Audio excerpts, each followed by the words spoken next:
Okay, நான் பக்கத்து தெருல இருந்து வரேன். இப்போ என்னைய கடிச்சு விடுமே. நீங்க அந்த டைம்ல வராதீங்க, நைட்ல வராதீங்க, அந்த மாதிரி புது ஏரியாக்கு போகாதீங்க. நாய் கொஞ்சம் அப்படிதான் இருக்கு, நம்ம கவனமா இருக்குன்னு சொல்ற வரைக்கும் புரியுது. ஆனா நீ ஏன்டா 9 மணிக்கு மேல அங்க போறேன்னு கேக்குற கேள்வி இருக்குல்ல. நான் எங்க போகணும் நீங்க எப்படி தீர்மானிக்க முடியும்? நான் கண்டிப்பா கடி வாங்கிருக்கேன். இல்ல கடி வாங்கணும்னா மருத்துவமனைக்கு போறோம். இல்ல அதெல்லாம் ஒரு வசதி இருக்கு, கோபி பண்ணிக்கிறீங்க. அப்படி சொல்லக்கூடாது. அப்படிதான் சொல்ல முடியும். ஒரு பணக்கார வீட்டு குழந்தை நாய் கடிபட்டதாக எப்போது செய்தி கேட்டீர்கள்? அது பாயிண்ட் நான் சொல்லவே வரல. அதான் பாயிண்ட். நான் அதை தான் பாயிண்டாவே வைக்கிறேன்.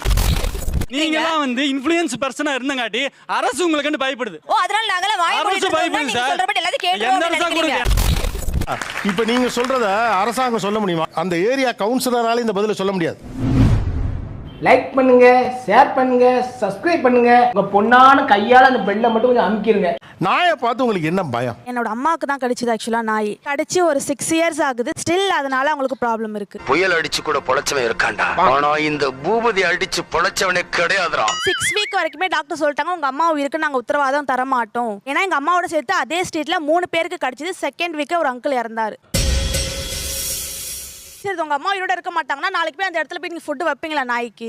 Good question. வைக்க மாட்டேன் சார். அப்ப உங்களுக்கு ஒரு ஆபத்துன்னு வரும்போது அது நீங்க பண்ண மாட்டீங்க. கரெக்ட்டா? என்னப்பா பண்ண சொல்ற? ஒரு நாய் கடிக்குதுன்னா அப்போ நம்ம என்ன ப்ரிகாஷன் அங்க பண்ணணும், அந்த நாய்க்கு என்ன பண்ணணும் அப்படிங்கிற ஒரு ஸ்டெப் எடுக்காம மொத்த நாயுமே இது வேணாம் அப்படிங்கிற ஒரு மனப்போக்கும் தப்பு தானே. அப்படி சொல்றா சிங்கா குட்டி வா வா வா. சரி, கடிச்ச கொசுவை அடிக்க வேண்டியதானே? எதுக்கு மத்த கொசுக்கு மருந்து தெளிக்கிறீங்க? பின்னாடி கொசுக்கும் நாய்க்கும் ஒரு வித்தியாசம் இருக்கு. கொசு நாய் ஒன்னா சார்? அப்ப இந்த கேள்வி சரிதானே? நாயும் மனுஷனும் ஒன்னா? நாங்க வேக்சின் பண்றோம், இம்யூனைசேஷன் பண்றோம், அதெல்லாம் பண்றோம் டாக்ஸ்க்கு அப்படின்னா எங்க பாக்கெட்ல இருந்து செலவு பண்றோம்.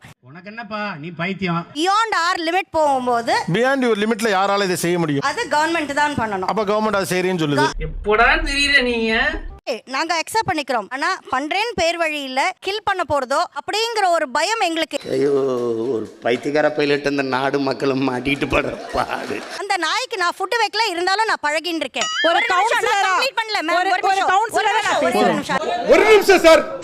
இதை சொல்லி முடிச்சிட்டீங்களா? இதுக்கு ஏதோ பதில் சொல்றாங்க. அடுத்த கேள்வி போலாம். ஒரே ஒரு வேர்டு தான் இருக்கு. அப்ப சொல்லி தொலை. அத நான் இன்னொரு கம்பேனியனா தான் பாக்குறேன். அந்த இடத்துல நான் அதை த்ரெட்டா பாக்குறேன். நாய் வண்டி பிடிச்சிட்டுலாம் போச்சுல, அப்ப அதை தடுத்ததும் அதற்கு எதிராக நின்னது யார்? நாங்க தான். இறங்கி ஏதாவது செய்யலாமான்றாலும் கோவம், அந்த அளவுக்கு கோவம் வருது. அதை நீங்க தடுத்ததுனால 10 வருஷத்துல என்ன ஆயிருக்கு? இப்ப இன்க்ரீஸ் ஆயிருக்கு. இப்ப என்ன செய்யலாம்? நீ கேக்குறதுனால சொல்றேன். சொல்லு. நாங்க வந்து எங்க 10 நாயை உங்கள்ட்ட கொடுக்கறோம். இன்ஜெக்ஷன் போடுங்க, ஏபிசி பண்ணுங்க, திருப்பி எங்க ஸ்ட்ரீட்ல கொண்டு வந்து விட்டுடுங்க எங்க 10 நாயை. என்னய்யா இதெல்லாம்? எப்படி எல்லாம் ஃபீல் பண்றீங்க? உங்க ஸ்ட்ரீட்டுக்கே வந்து நான் கவுன்சிலரா இருக்கேன். நான் எங்க இதுல இருந்து எல்லாருக்குமே எல்லா டாக்ஸ்க்குமே நாங்க இன்ஜெக்ஷன் பண்ணிட்டு தான் இருக்கோம். Very good, I like you. பாவம் அந்த துப்புரவு தொழிலாக ரொம்ப கஷ்டப்படுறாங்க. மார்னிங் கிளீனிங் போறாங்க, என்கிட்ட வந்து அழுறாங்க, மேடம் நாங்க எவ்வளவுதான் மேடம் கிளீன் பண்றதுன்னு சொல்லிட்டு. சொல்றா என்ன நம்ம பேசுறா ஏதாவது பேசுறா. நீங்க இவ்வளவு பேரை பத்தி கவலைப்பட்டீங்க. பேரலா குப்பை எள்ளக்கூடிய தொழிலாளிகள் இருக்காங்கல்ல, அவங்க எல்லாம் இத வந்து ஹேண்டில் பண்ண முடியாம கஷ்டப்படுறாங்கல்ல, அதெல்லாம் சேர்த்து தானே இந்த பேக்கேஜுக்குள்ள பார்க்கணும். இப்பவாவது என்னை பத்தி உணர்றீங்க? என் கண்ணு முன்னாடியே என் குழந்தைய ஒரு 8 நாய் சுத்தம் போது என்ன எனக்கு உயிரே கையில இல்ல சார்.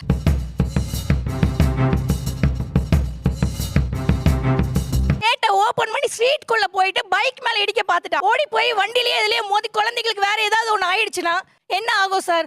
இவர் சொன்னதை கேட்டதும் என் உடம்பெல்லாம் நடுங்கிடுச்சு. என்னோட பையன் வந்து ரோட்ல நின்னுதான் ஹஸ்கி, ராட்வீலரு, பாக்ஸர் 3த்தையும் ஒரு பொண்ணு வளர்த்துட்டு திறந்து விட்டுச்சு கேட்டு. நாம என்னப்பா செய்யறது? நம்ம ஒன்று நினைச்சா தெய்வம் ஒன்று நினைக்குது. பொண்ணு அந்த பொண்ணால் கண்ட்ரோல் பண்ண முடியல நாயை. அந்த நாய் வந்து 3மே அட்டன் செகண்ட் என் பையனை வந்து எகிரி கடிக்க ஆரம்பிச்சு. என் பையன் கீழே வந்து கடங்கும்போது என்கிட்ட என்ன பண்றதே தெரியல. அதுக்கு சைடு காது கடிச்சு எடுத்துருச்சு, தலையில அவ்வளவு கடிச்சிருச்சா? ஆமா. என்ன கொடுமை சரவணது. வீட்டில் தம்பி நாங்களாம் வாழ்ந்துட்டு இருக்கும்போது தம்பியை கடிச்சிது சார். கிட்ட 75 நாள் ஒன்றும் பிரச்சனை கிடையாது. ஆனால் அந்த 75 நாளில் நான் உங்களுக்கு எந்த ட்ரீட்மெண்ட் எடுக்கணும் எல்லா ட்ரீட்மெண்ட் எடுத்தோம். அப்போ அதை நான் நம்பல. ஆனா ஆக்சிடென்ட் ஆனதுக்கு அப்புறமா 75 நாள் எந்த ஒரு சிம்டம்ஸுமே இல்லை, பையன் நல்லாவே இருந்தான். திடீர்னு ஒரு நாள் காலையில் எனக்கு தலைவலிக்கு ஸ்கூல் போகலன்னு சொன்னான். இன்னைக்கு ஈவினிங் பார்த்தீங்கன்னா வாயிலிருந்து ஒரு மாதிரி கூடெல்லாம் உடைச்சிட்டு அந்த ரேபிஸ் சிம்டம்ஸ். ஹாஸ்பிட்டல் போயாச்சுன்னா ஹாஸ்பிட்டலில் உள்ளே எடுக்க மாட்டேங்கிறாங்க, ஒன்றும் பண்ண முடியாது, வீட்டுக்கு கொண்டு போங்க அப்படிங்கிறாங்க. ட்ரீட்மெண்ட்டே கொடுக்க வர மாட்டாங்க அப்படிங்கிற டாக்டர்ஸ். கடைசி வீட்டுக்கு கொண்டு வந்தவர் அடுத்த நாள் பையன் இறந்துட்டான்.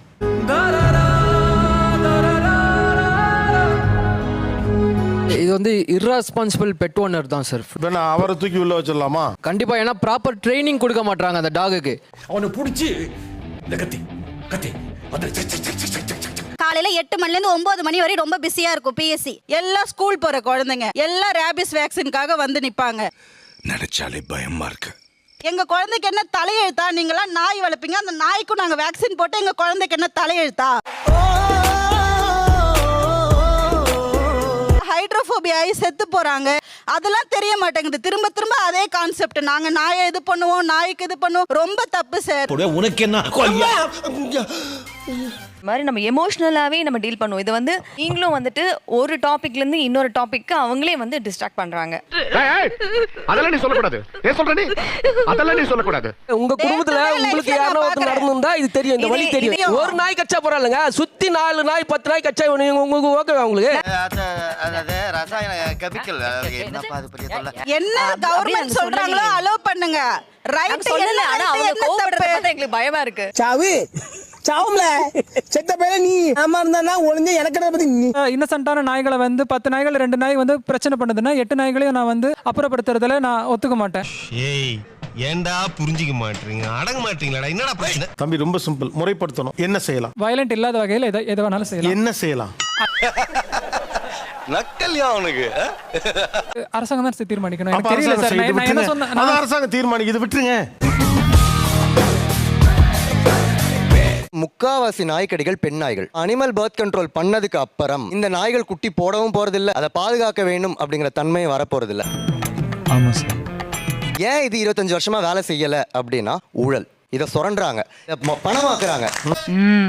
உனக்கு உண்மை தெரிஞ்சு போச்சு, உன்னை விடக்கூடாது. Animal welfare organisations yes they are doing it. விலங்கு நல ஆர்வலர்களே இப்படி பண்ணினா, ஏன்னா அவங்க விலங்கு நலன் அப்படிங்கிற தோல் போத்திட்டு இதை சுரண்ட வந்தவங்க. தெருவில் எவ்வளவு நாய் இருக்குது, எதுக்கு தெருனா தெருவில் இருக்கணும்? எனக்கு அதுக்கு பதில் சொல்லுங்க. என்ன சகோ இப்படி கேட்ட? ஆனா அதை பண்ற அணுகுமுறை அறிவியல் பூர்வமாவும் அறம் சார்ந்ததா. அதுதான் என்னன்னு சொல்லுங்க. கடைசி வரைக்கும் ரகசியத்தை சொல்ல மாட்டீங்க. இப்போ நீங்கள் வந்து அது கருத்தடை எல்லாம் பண்ணீங்கன்னா 5 வருஷம் கழித்து ரிஃப்ளெக்ட் ஆகும். இப்போ கடிப்பட்டு இருக்கிறோம். இன்னைக்கு ஒரு குழந்தை கடிக்கிறோம், நாளைக்கு ஒரு குழந்தை கடிக்குதாங்க. பாக்குறேடா வா மச்சான் வா மச்சான். சார் நான் உங்ககிட்ட பேச வேண்டிய அவசியம் எனக்கு கிடையாது சார். நான் அரசு கிட்ட தான் பேசுவேன் சார். என் ரெப்ரசன்டேட்டிவ் யாரு? அரசு தானே. எவ்வளவு பெரிய அவமானத்தை எனக்கு கொடுத்துட்டீங்க, திருப்பி கொடுத்துடணும். நான் ரொம்ப சென்சிட்டிவ். இது இன்ஃப்ளூயன்ஸ் பர்சனா இருந்தங்காட்டி அரசு உங்களுக்கு பயப்படுது. ஓ அதனால நாங்களே வாய் மூடிட்டு இருக்கோம். நீங்க சொல்றபடி எல்லாத்தையும் கேட்றோம். மிளகா சட்னி எடுத்து மூஞ்சில ஊத்திடுவேன். ஓசில சாப்பிட்ற பண்ணிக்கு உதாரு வேற. நீங்க நரேஷன் வேலை எடுத்துட்டு போனதுனால அரசு கெட்ட பேர் ஆயிருமோ, இல்ல நாங்க வந்து விலங்குகளை கொண்டு ஓடுவேன். நான் ஒரே ஒரு அரசு கேக்குது, நாளைக்கு யாருமே வீட்டுல நாய் வளர்த்து கூட அரசு சொன்னா நாங்க ப்ரூவ் பண்ண ட்ரை பண்ணுவோம். அதாவது எங்க நாய்கள் காமா தான் இருக்கு, அடிஷன் பண்ணி இருக்கு, சேஃபா தான். கொஞ்சம் நிதானமா பதட்டப்படாம மியூசிக்.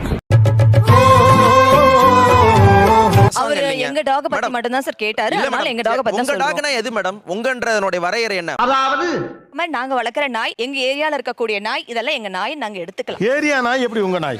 வந்து இப்ப நான் என்ன உங்கள்ட்ட சொல்றது? Still I'm single because I feel அந்த நான் அந்த 4-legged animals என் குழந்தைங்களா நினைக்கிறேன். தப்பா சார்? நல்ல ஃபேமிலி இல்ல, குட் ஃபேமிலி. இந்த குழந்தை எல்லாம் கொண்டு வராதீங்க.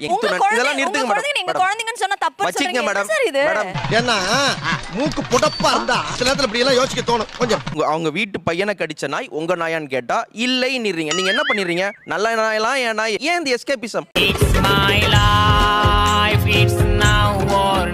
இந்த ஏரியால ஒரு அவேர்னஸ், இந்த அவேர்னஸ் ப்ரோக்ராம் வழியா ப்ராசஸ்லாம் நடக்க எவ்வளவு காலம் ஆகும்னு நினைக்கிறீங்க? can be 2 years. அடேங்க அப்பா, 2 வருஷத்துக்குள்ள இந்த எண்ணிக்கை என்ன கூடிருமே? ஸ்கூலுக்கு போற பிள்ளைங்க கடிக்கிறது. உங்க குழந்தைகள் பாதிக்கப்பட்டதற்கு நாங்க நிஜமாவே வருத்தப்படுறோம். கட்டு மேட்டு 20 வருஷம் ஃபாரஸ்ட் லேண்ட்ல அவ்வளவு நாய்களையும் கொண்டு போய் வச்சு பாதுகாத்து ஒரு பிரச்சனை இல்லாம இந்த பிரச்சனைக்கு இன்னைக்கே தீர்வு காண முடியும். நீ சொல்றதெல்லாம் வாஸ்தவம் தான்டா. நீங்க சொல்ற மாதிரி ஒரு ஃபாரஸ்ட் லேண்ட்ல சூப்பரா ஒரு இடத்த வாங்கி நம்ம பண்ணலாம். முதல்ல வாங்க சொல்லுங்க, அதுக்கப்புறமா அதுங்களுக்கு ஊசி போடுறதுக்கான காசு கொடுக்க சொல்லுங்க. அதுங்க ஏதாவது ஷிட் போச்சுன்னா அது எடுக்கிறதுக்கு ஆள் வைக்க சொல்லுங்க. என்னடா என்ற திருப்பி கொடுக்கணும் இல்ல. ஏதோ ஒரு நாய்க்கே உங்களுக்கு இவ்வளவு அக்கௌண்டபிலிட்டி கேட்கறதுக்கு ரைட்ஸ் இருக்குன்னா, என் சொந்த பிள்ளைய பாதுகாக்கிறதுக்கு நான் கேட்கறதுக்கு எனக்கு ரைட்ஸ் இல்லையா?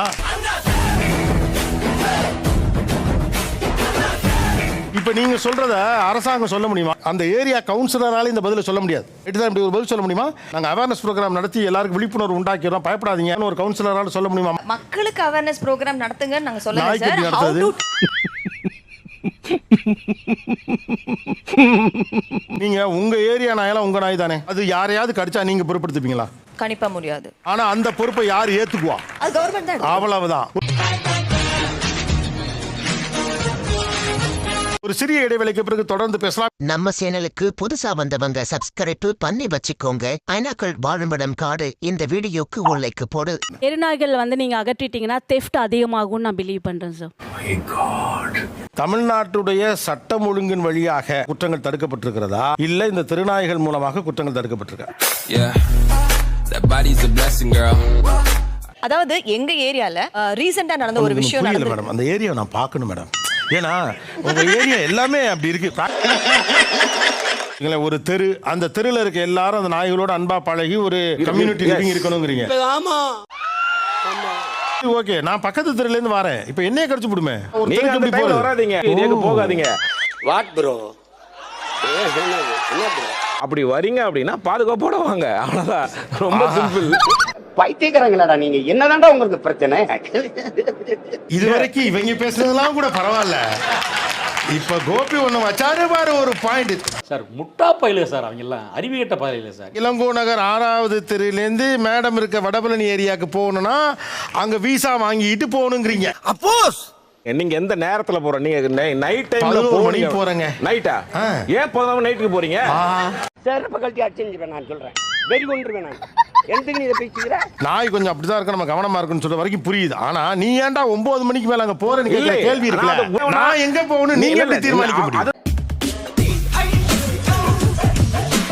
நான் கண்டிப்பா கடி வாங்கியிருக்கேன். இல்ல கடி வாங்கியிருக்கேன். நான் மட்டும் இல்ல, என் மனைவியும் வாங்கியிருக்காங்க கடி.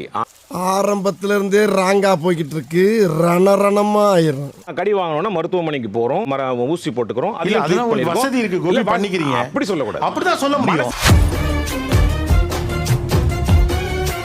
நான் ஒரு தினக்கூலி, சரியா? சரி. இப்ப நான் இதுக்கு எத்தனை நாள் என் வேலையை விட்டுட்டு ஊசி போட முடியும்? நீ கேட்ட ஒவ்வொரு கேள்வி என்ன செருப்பால் அடிச்ச மாதிரி இருக்குடா. இப்ப கடைசியா ஒரு பணக்கார வீட்டு குழந்தை நாய் கடிபட்டதாக எப்போது செய்தி கேட்டீர்கள்? அவனே செத்தங்கடா, அவன் உங்ககிட்ட மாட்டலடா, நீங்க தான்டா அவங்க கிட்ட மாட்டிருக்கீங்க. இல்ல அது பாயிண்ட் நான் சொல்லவே வரல. பாயிண்ட் நான் அதை தான் பாயிண்டாவே வைக்கிறேன். கோபி,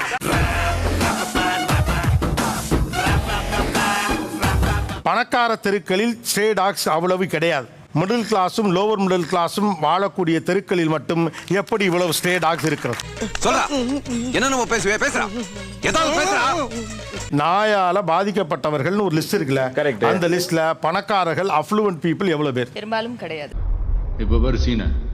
ஏன் கிடையாது? பெரும்பாலும் அவங்க ரோட்லயே நடக்கிறது கிடையாது சார். அப்ப பிரச்சனை யாருக்கு இருக்கு?